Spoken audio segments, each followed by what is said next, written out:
아베의 갑작스러운 사퇴 발표는 일본인들에게도 큰 충격으로 다가오고 있습니다. 포털 메인 최상단은 사퇴 기사로 도배되고 있고 순식간에 수만 명의 사람들이 댓글을 달며 다음 수순에 대한 걱정으로 가득 찬 반응을 보이고 있습니다. 그런데 해당 기사 하단에 아베에 대한 평가를 묻는 설문이 동시에 진행됐는데 놀랍게도 10점 만점에 1점을 준 사람이 31%로 나타나고 있습니다. 반면 만점을 준 사람은 16.9%로 나타나 다수가 아베의 사퇴를 바랬던 것으로 볼 수 있습니다. 그런데 놀라운 것은 아베가 잘하고 못한 부분을 명확하게 지적한 것입니다. 1만 개가 넘는 댓글들을 살펴보니 가장 잘한 것은 중국 한국과의 결별이라는 평이 가장 많았고 다음 총리도 무조건 한중에 강경한 태도를 보이는 사람이 되어야 한다고 주장하는 상황입니다. 사실 한국인 사이에서는 아베의 사임을 아쉬워하는 사람도 있는데 한국에 대한 강경한 조치가 오히려 일본의 몰락을 초래했기 때문입니다. 때문에 많은 한국인은 아베를 엑스맨이라고 부르기도 하고 있습니다. 아베 총리의 사임은 대장염 등이 원인인 것으로 나오는데 일각에서는 원전 노출 때문이 아니냐는 시각이 우세한 상황입니다. 실제로 아베는 한국에게 후쿠시마 수산물 관련 WTO 소송에서 패한 후 큰 충격을 받아 후쿠시마 농수산물 먹방을 펼치며 안전하다고 홍보를 한 적도 있습니다. 그리고 후쿠시마 원전을 방문하면서도 과거와 달리 방호복을 입지 않는 모습을 보였고 마스크도 안 한 채 양복 차림으로 둘러봤던 것으로 나왔습니다.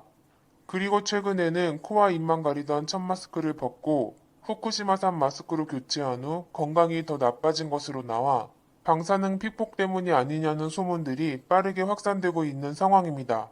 이는 후쿠시마의 부흥이 도쿄올림픽 성공으로 갈 수 있는 열쇠라고 본 것인데 아베가 전격 사임을 발표하자 올림픽 관계자도 큰 충격에 빠져들고 있습니다. 올림픽 조직위는 긴급하게 정보 수집에 들어갔으며 취소 수순이 아닌지 우려를 하는 상황입니다.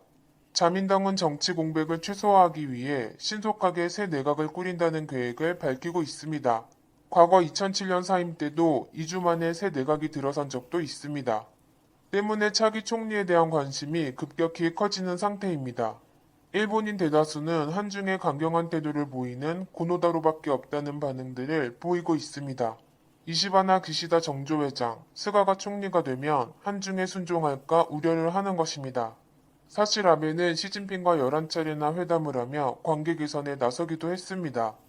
하지만 마지막 업적으로 삼으려 했던 도쿄올림픽이 중국발 코로나로 인해 취소 위기에 몰리면서 관계가 급격히 틀어진 것입니다. 이 때문에 일본인들은 중국과 각을 세우는 총리를 더욱 바라는 상황입니다. 그리고 일본인들이 한국을 경계하는 이유는 일본 산업 기반을 모조리 빼앗았다고 보고 있기 때문입니다. 마지막 일격으로 생각했던 수출 규제마저 한국이 극복해내자 다시는 한국을 보고 싶지 않다는 분위기로 확대된 것입니다. 그런데 자민당이 28일 긴급 이사회를 열고 아베 신조 총리의 후임을 결정하는 선거 시기와 형식을 니카이 간사장에게 일임하기로 결정을 해 향후 귀추가 주목되고 있습니다.